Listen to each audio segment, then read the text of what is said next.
Okay, to compare, there are there are a number of advantages to getting the right of abode. There's all the attendant rights, as I mentioned earlier on, but there's also the fact that you relieve yourself from having to deal with the immigration department on an ongoing basis. But there are instances where people have been continuously Northern Ireland resident for 7 years, but they can't put their hands on their heart and say, I've taken Hong Kong as my only place of permanent residence.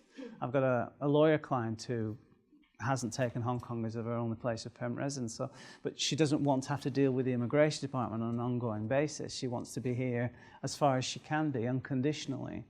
And you can make an application for unconditional stay as an alternate to the right of abode.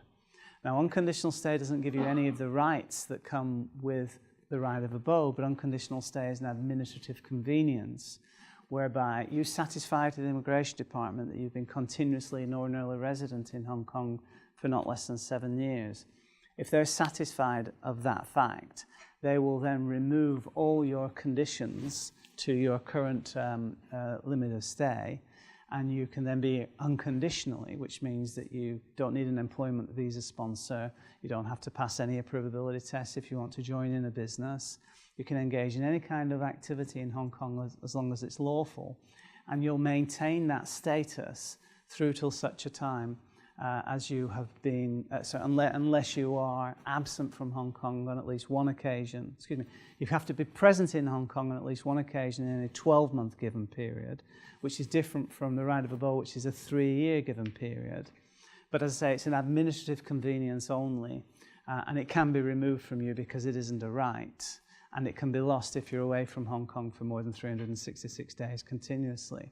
Although it can be reinstated, because a couple of years ago I had a client who came to me in a complete panic, and he had an unconditional stay, and for one reason or another he hadn't been able to come back to Hong Kong for the one occasion in that 1 year given period. And I think he was about 10 days overdue. And he lost it when he tried to present his identity card through the smart system at the airport. The gates closed him down, and an immigration officer came in and said, oh, well, no, sorry, we have to admit you as a visitor. You've lost your unconditional stay. So he asked me if it was possible to get it reinstated. And in the facts of his life at that point in time, I felt there was an argument. And we went through a 4-month process, and they agreed to reinstate his unconditional stay given what had gone on in his life, and he had a good reason for why I just missed out.